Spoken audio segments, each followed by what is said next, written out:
Welcome to the Gaslight Effect Podcast. I'm Robin Stern, co-founder and associate director of the Yale Center for Emotional Intelligence and author of the best-selling book, The Gaslight Effect. I'm an educator and a psychoanalyst, but first and foremost, I'm a wife, a mother, a sister, aunt, and healer. And just like many of you, I was a victim of gaslighting. Please join me for each episode as I interview fascinating guests and explore the concept of gaslighting. You'll learn what it truly means to be gaslighted, how it feels, how to recognize it, and how to understand it, and ultimately, how to get out of it. Before we begin, I want you to know that talking about gaslighting can bring up challenging and painful emotions. Give yourself permission to feel them. Some of you may want to go more deeply with your emotions, while some of you may hold them more lightly.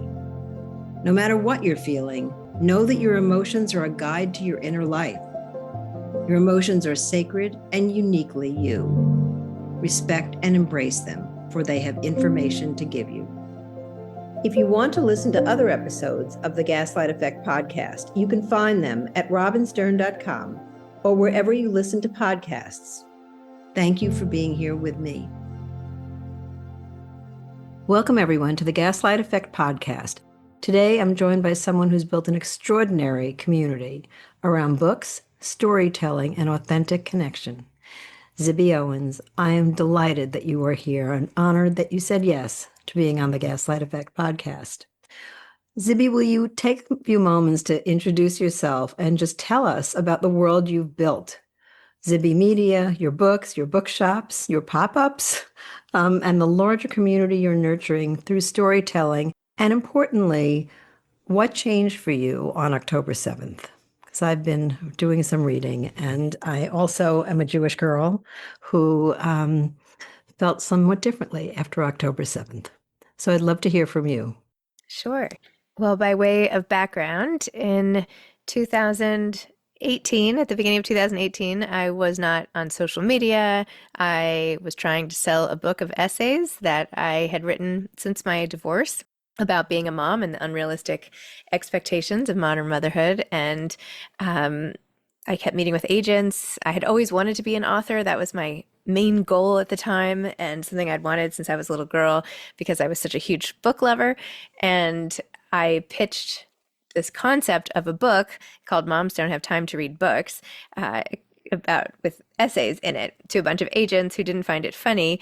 But one friend who I mentioned it to at the time suggested I turn it into a podcast or have a podcast. I didn't know how to start a podcast. I didn't listen to podcasts. I was all about writing. I had been freelancing for magazines since age 14 when I started writing for 17 magazines. So my world was not spoken at all. But I thought, okay, well, how would I do a podcast? And what I had a lot of experience doing was interviewing other people because I had been, as I said, writing for publications and profiling people and all of that. And my first pen pal relationship with an author was when I was 10 years old and wrote an author I admired in Michigan. And eventually she came to New York and took me to tea at the Plaza. Oh, so that's lovely. I've been sort of fangirling, I guess, over authors my entire life. And who was that author? Our first names were the same, which Zibby is quite a unique name. And she was a YA author named Zibby O'Neill. And that was her. So I said, oh my gosh, I'm another Zibby and I want to be an author too. So a little bit of gumption for the fourth grade me or whatever. But the podcast ended up leading to all these other things that you mentioned. And it wasn't my plan at the outset, but I did go to business school. I have a lot of experience, not a lot, but enough experience launching things. I love to launch things. I had worked at this internet incubator and doing marketing. And so as I did this, I was using all sides of my brain to grow listenership or to just spread the word. And one thing has just led to another. So the first thing I did was author salons in my apartment. Those actually became a precursor for my bookstores because that's what I was doing. I was just having a book event and selling books eventually. And I talked to so many authors that I wanted to see if I could make their experience better. So I ended up spending years thinking about it and planning and launching a publishing company. And I still do the podcast, which is now called Totally Booked. I do that every single day. So I've interviewed about 2,200 plus authors at this point, and started doing just more and more events and retreats and a book club and just all the things. Based on my knowledge of the author world. And along the way, I became an author myself. I've published 3 anthologies, a novel, a memoir, and a children's book. This has all happened within the last, 8 years or so. I guess you're working in the middle of the night as well. I know, I work all the time. I really, I work quickly and efficiently, I must say, and I have a great team now, which is fabulous. But all these things have come from a place of instinct and wanting to help. And I feel like that, to your question about October 7th, is how I approached that transition as well. I could go into that whole story, but October 7th also changed how I viewed things. Like most people, especially because I got so much hate headed my way after pulling my sponsorship of the National Book Awards after an incident where they said that they would allow any anti-Semitic rhetoric at the National Book Awards. And I just couldn't bring myself into that situation. This is the short version, obviously. Yeah. And I realized that I had to keep taking a more public stand as someone who had a voice of any kind in the world. I still feel if you can do something, you must do something. And so I just kept doing things, speaking out, and it led to the anthology on being Jewish now, which has been on the USA Today list for 26 weeks and has really brought together a community of 75 Jewish authors who wrote for the book. But more than that, communities around the country, some around the world, who are responding to the very authentic stories in the book. And along the way, I still do my Substack where I sort of bare my soul and write a lot of freelance and post on Instagram a couple times a day. So I'm definitely out there. Well, I think it's so important at a time where so many people are afraid to be out there and feel constrained by other things not to be out there. So thank you for being out there. Thank you for being out there. What do you think, so many stories that you write and so many stories that you invite into your podcast and into your world, what do you think stories offer emotionally, psychologically for people that isn't offered elsewhere? Well, they offer a sense of context, and if without stories, you could be led to believe that anything you're going through is only happening to you. But once you hear someone share their own experience and what happened to them, it immediately recalibrates how you feel about your own experiences. And I think, yes, it helps you feel less alone, but it's more than that. It's more contextualizing. Also, on the flip side, an escape from your own life where you can put yourself in someone else's shoes, develop a sense of empathy, learn from other people's perspectives, which I think is incredibly valuable. So, that's how we relate to each other. That's how we learn about each other, and how we care. It's hard to really, really care about something when you haven't heard their stories, right?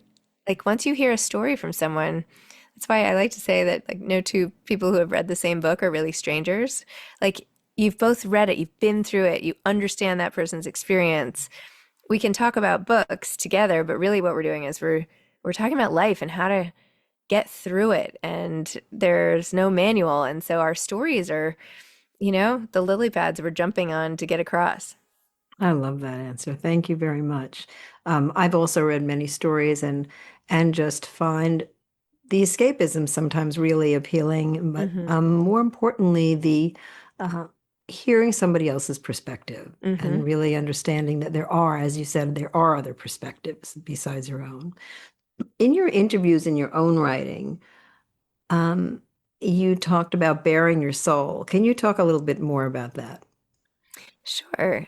I feel very comfortable, for whatever unknown reason, writing about how I feel and select things that happen to me. I'm not someone who I'm not like an exhibitionist, right? I carefully choose what I share. There are entire areas of my life that I don't really talk about that much. And it's all intentional what I do share, but the emotions I share, I do so quite openly. You know, every so often people will come up to me and say like, "Oh my gosh, you're so brave," but they're saying it like not in a good way. You know, like like I know. I mean, I think what happened, as I mentioned, I started writing when I was really young, and when my first article came out in 17, it was an essay I had written about gaining a bunch of weight after my own parents' divorce and how I felt about my body and culture and da da da. Anyway, I didn't intend it for publication. I intended it for me to sort out my feelings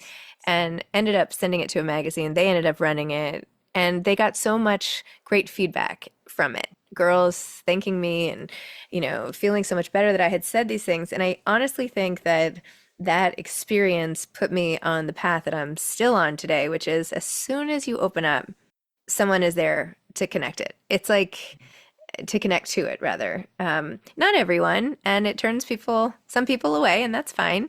But knowing that, I mean, in the way that when you read another person's words, you know, it's helpful. So I have developed that muscle, so to speak, for many, many years now.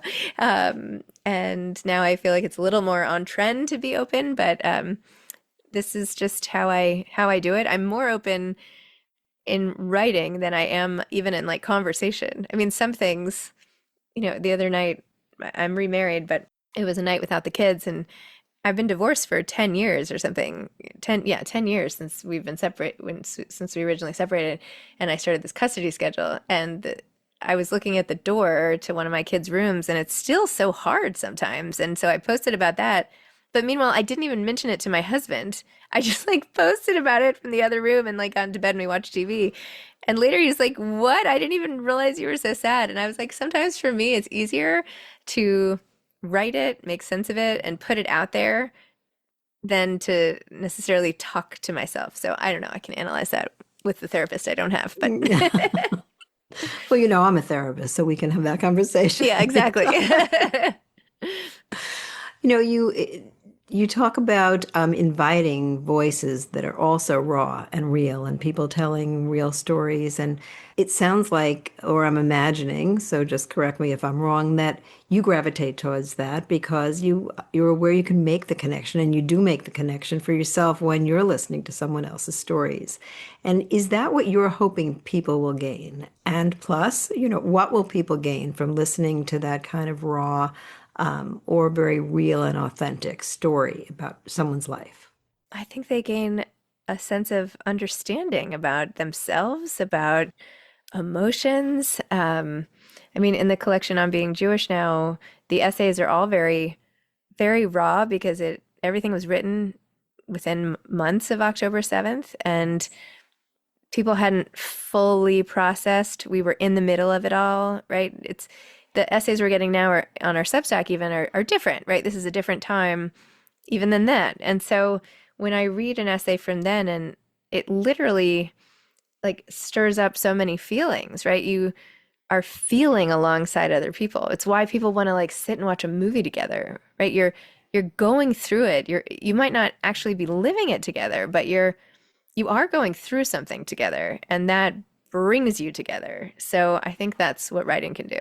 I love that answer, and I think, and I agree, and I think it's giving yourselves and the people you're listening to or listening with an invitation to have their Hmm. feelings, right? And to Yes. opening that space and giving permission. As my colleague Mark Brackett would say, giving permission to feel. Hmm. And I think it's really important, especially in this day and age or this time and this moment in time where a lot of people, from my experience, don't really want to hear your feelings unless your feelings agree with their feelings. Oh, well, that's true. That's a whole nother can of horror. Yeah. It's like, I mean, that is another major issue that we're all contending with now. I think everybody seems to think that everybody agrees with them and should agree with them, and they are outraged when people don't agree with them or don't have the same beliefs, and yet not a lot, like across the world, people have different beliefs. So this sort of lack of being able to communicate is highly concerning. it's really important that we be able to talk about things that are really difficult. Mm-hmm. And not because we're going to change people's minds, but because we're all moving forward together.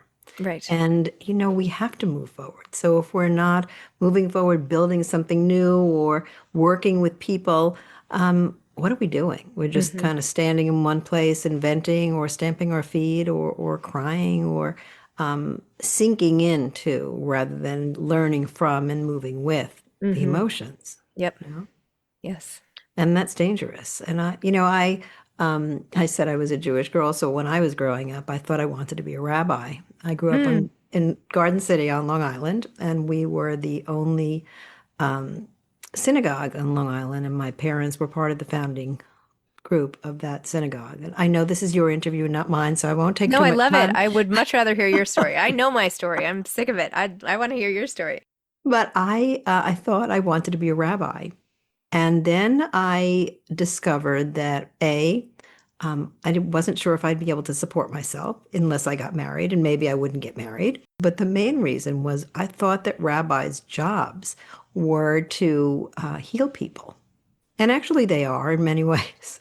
But that's not what I was told when I really started to explore it. So I decided to shift my focus and become a therapist. But during my lifetime, been more or less connected to my Jewish identity as a woman.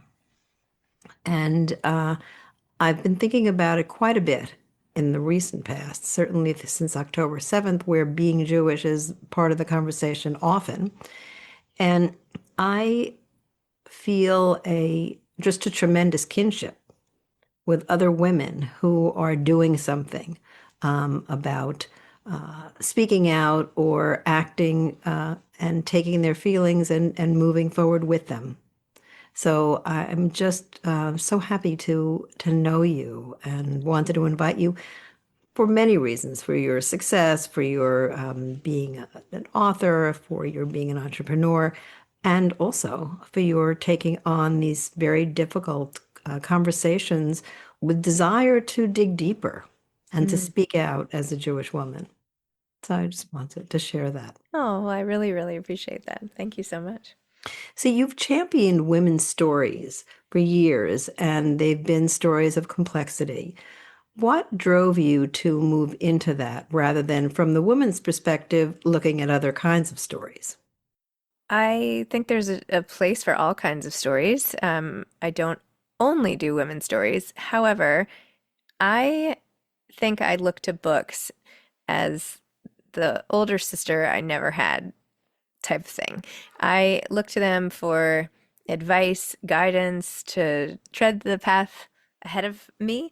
Um, and so I find women's writing really extraordinary and interesting. And I could think through something that a woman I don't even know has said in a book that maybe I don't have someone who's at school pickup today that I'm having the same conversation with. Actually, I love the girls at school pickup, but you know what I mean? Like, I think it's okay to turn to books to understand and make sense of your own life and also bring in other things. I mean, I do love reading books also from other cultures and people and different backgrounds. That's really important as well. But the bread and butter for me of books is just like getting inside other people's minds a little bit more and learning. I'm just endlessly fascinated by human behavior. I thought about being a therapist too, by the way. I mean, not just thought about applied to grad school, and I was going to do that, but it just didn't work. It Just didn't doesn't work out timing surprise wise. me. But It just, yeah. but I, probably like you, I could listen to people's stories all day and I take something away from everything. Like I am learning all the time and I love learning. And I think that women have so much to teach each other and I just kind of gravitate to that. There's an indigenous tribe, I believe it's upstate New York, definitely the Northeast, where when they greet each other in the morning, instead of saying hello, they say, "What's learning you today?" Mm, interesting. So I like that, and I think about that a lot myself. Um, so what's been learning you about these women's stories? First of all, I've learned so much. I mean, putting together all the learnings from thousands of books, what have I learned? I have learned that people can get through anything. And Mm. they do. There is nothing that people can't find a way emotionally to navigate in some way, shape, or form. They just do it. And I take a lot of inspiration from books of resilience, stories about resilience. It doesn't have to be climbing a mountain, Yeah. it could be something very small, which is also quite interesting. But I take a lot of inspiration from that. And what have you noticed in like patterns of women's books? Have you seen the stories of resilience told by women, or are they told about women? I mostly think they're told by women about women. I mean, I just read a short story collection for an interview today, and that was a man writing about women's interior lives, which was so good. Um, so Did he you never get it? know.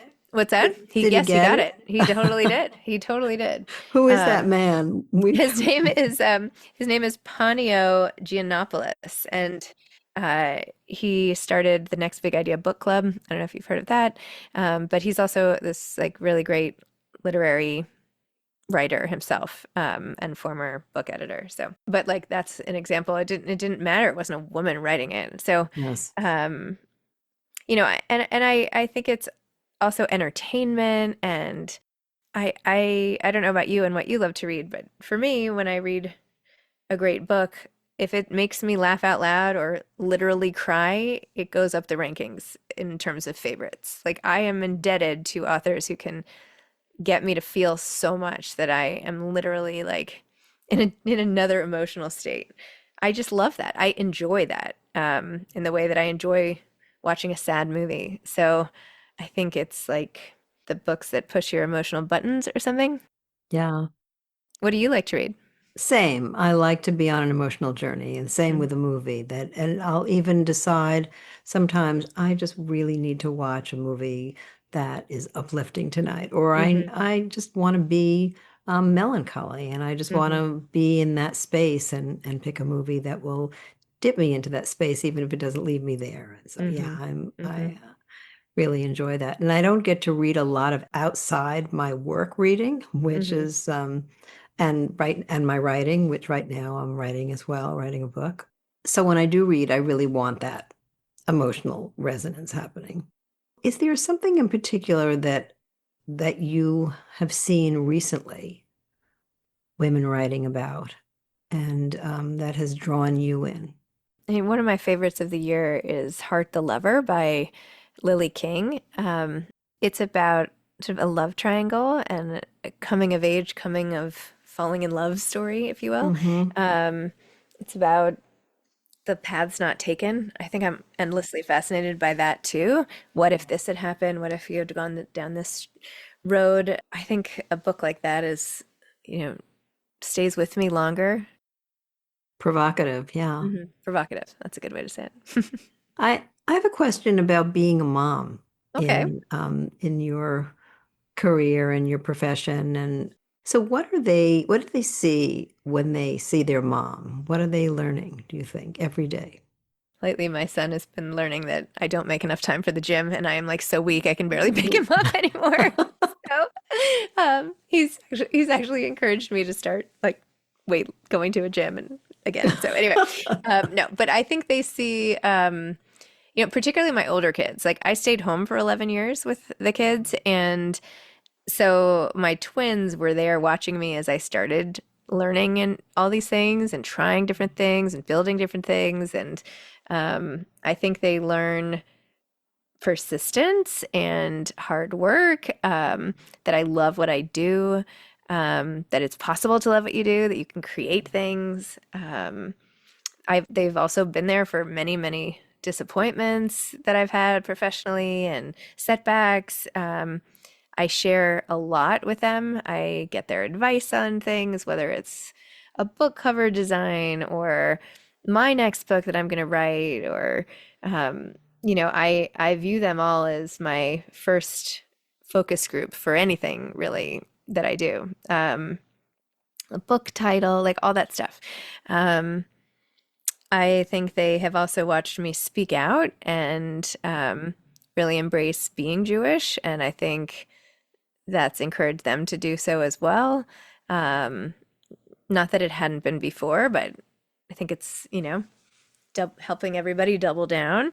And these lessons that they're clearly learning because you're modeling them, are you also speaking them? And how and when? Because I'm sure there are so many parents listen, and it's really important when we think about what we want to teach our kids that we're teaching our kids that our kids are learning the lessons we want to be teaching, right? Hmm. And being deliberate about saying things out loud. And if you're talking about resilience, moving through something, yes, they're watching it, and that's the most powerful teacher, but also having those conversations. And I'm curious if you have them and when you have them.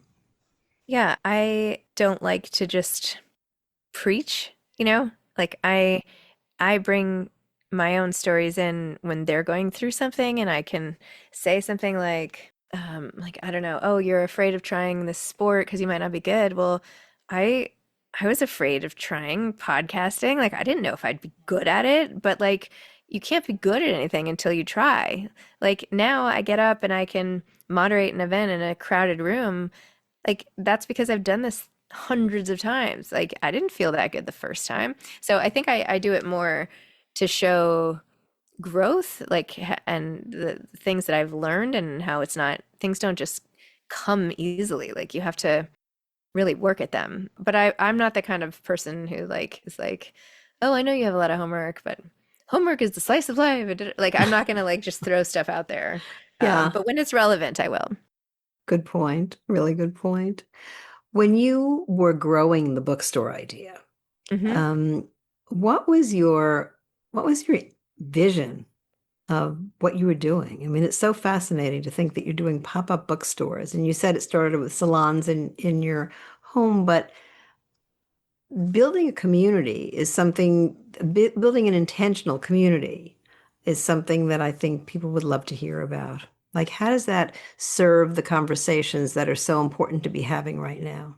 One of the goals with the bookstore was to help with discoverability, because one thing I learned from interviewing so many authors is that sometimes the best books just don't hit. They don't get widespread pickup the way other books do. And I have now understand a bit about the machinery behind all of that and why certain things might happen, but it's rare for a book like, say, The Correspondent by Virginia Evans, which is like really having a moment. Like that is such an anomaly, right? And it was a beautiful book, and I had her on my podcast early on, and she came over and was one of my most anticipated, and I wasn't sure it would blow up. Like, no, that's been an unexpected thing. I think learning about all of the things that face authors makes me want to do something about it. And opening a bookstore was a way where I could constantly be recommending books, even if I wasn't there. I got into writing book roundups. I wrote the Good Morning America best of list of the month for 3 years, and learned to like pick the books, and I could tell which books were going to be big books, um, uh, and all of that. And so, and I was going on the news a lot, being like, here are the 5 books for Valentine's Day, and what to give your mom or whatever. And I was like, wow, if I had a store, I could just put it on the shelf, but I could put on books that everyone's heard of and then intersperse books not everybody has heard of, and that maybe those books would get a little more attention. So those were part of my, in terms of curation, but also bringing people together to have this sort of author to author conversation keep going was another big goal. Because we're at this time where we're having trouble having conversations, I think the idea of building a community around something outside of our immediate personal, like listening to an author rather than just coming in to talk about something for yourself, is Hmm. a wonderful way to stimulate conversation about important topics that don't have to feel so completely personal up Hmm. front. But I wonder, do you do that deliberately? Do you choose books that will encourage that kind of conversation where people are feeling something and sharing something? I am drawn to those types of books, and I highlight books that I'm drawn to. So I don't do it in a calculating way. I do it because when I find books that I think are great or that move me or I know can help people in a certain way, I want to lift those up. Um, and they tend to be ones that elicit most emotions. Not always. Some are just like page turners, or or there are nonfiction books where I learn a lot, and I think people should learn whatever it is that's being taught. So, have you had any conversations in your bookstores that have gotten tense? I can't think of any offhand. Um, there must have been, but I don't try to like put two people with opposing viewpoints on a panel. Like I am here to uplift. So when I put an event together, it's someone with like a mentor or another author who could lift that author up. It's less that I want to spark debate. So I haven't had people like really getting into it and debating and I don't it's less yeah, not so much. It's more about connecting and Hmm. exploring than, yeah, no, I respect that. And I think it's great because people need those places where they can come and discuss something and hear like-minded people talk about their feelings and get different perspectives, even within Hmm. the same larger perspective. What role do you think writers and books and communities have in offering hope going forward? I think they have a big role. I think books can provide a huge sense of hope. Like on Being Jewish Now, that is part of the point of the book is that sense of thousands year old resilience and a community coming together. I think there's also hope in knowing that like not everything has been tried. Like I feel like if I felt like we had exhausted every option in any of these areas, I would feel hopeless, but I do feel hope because there's still more to be done. I'm not sure who's doing it, and so maybe that's a problem, but I think spaces do. I mean, last night we did this event at Bloomingdale's with the Child Mind Institute about a book called All the Cool Girls Get Fired, and the conversation started about being fired and, you know, being not being alone and feeling shame around that and everything. But I kind of wrapped it up at the end by saying, like, look, our world is changing so fast. Like our work life and how loyal people are to jobs and what jobs mean and that they used to be lifelong careers and now you're lucky if you're there a couple of years. If everything is changing around us. Like there is no long-term job stability in many fields anymore, and we're all kind of going through it together. And it remains to be seen how it's all going to pan out. But we're definitely in a moment of like a lot of change that is affecting a lot of people very personally. And I think it just is helpful to know that we're all in it together. And everybody was like, I could just see people like smiling, like getting a little less stressed by that at the end. And that was just about, just finding the commonalities in work. The guy who was putting the shoes out in Bloomingdale's was watching, and the caterer and the CEO, you know what I mean? Like everybody was the doctor. We're all kind of going through it. So if we can pull in all those things that make it the same, I think it's helpful. I think that's very helpful. And I also think the process of it, like the pausing, asking people to, pause for a minute and think about what's happening here. We're Hmm. all and calling out loud what was happening, that we're in Hmm. it together and here we are just in Bloomingdale's, but there's a wider world out there and we're in it with them as well. And I think those moments of, Hmm. can be very powerful. So it sounds like it's part of your facilitation process, which is really wonderful. Thank you. Really wonderful. What does your family say? Like, are your parents here? Are you brothers and sisters? Like, what do they think about what you've done and how much you've given to the world? Oh, I mean, I come from a family where we're all giving lots of stuff to the world all the time. So, my mom is very proud. I mean, they're very proud, and I'm proud of all of them. And, I mean, I think my mom and I joke, she was just visiting from Arizona.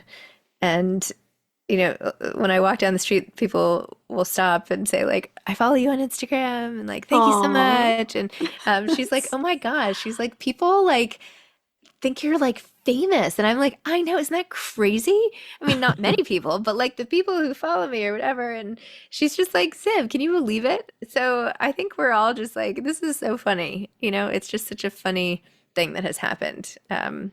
So why are you so famous? Like, what is it that you do for people that is And different? P.S., I am not so famous. It's just No, that no, you but know that. I'm Yeah. following the story Yeah. here, Yeah. right? Yeah. Because you Yeah. actually, you're very well known and you have accomplished a lot and you're touching a lot of lives. So what, I guess I can ask the question in a different way. What do you think is your magic? I connect people. That sounds so that sounds so canned as a response. I don't know. I honestly think I just really care. I really care. I really care about the conversations that I have. I really care about the books. Um, if I'm talking to you about whatever you're going through, I care. Like I really do. And I pay a lot of attention um, in that moment to what I'm dealing with or whatever's in front of me. And I think people might be able to tell that, but who knows? Well, I do think that matters. That matters a lot. And it's not every day that somebody cares as much or about something that they are willing to do something and open a store and write books and bring people together. So I thank you for that, Thank you. all the work you're doing in the world. And I wonder what's currently bringing you inspiration. Books, my kids, my husband and his work. My husband's a producer. He's doing really exciting projects at Morning Moon. Watching people find their own voices, I find very inspiring. Did that answer it? Yeah, it definitely did. And if people want to know more about the pop-up bookstores, if they want to know more just about your history and um, the book you wrote about Jewish women recently, where can they find you and where can they find all that information? They can go to Zibby Media, Zibbymedia, zibbymedia.com. Talks about the bookstore in Santa Monica and our pop-up here in New York, our book club you can join, the books we publish, events we host, retreats we're hosting.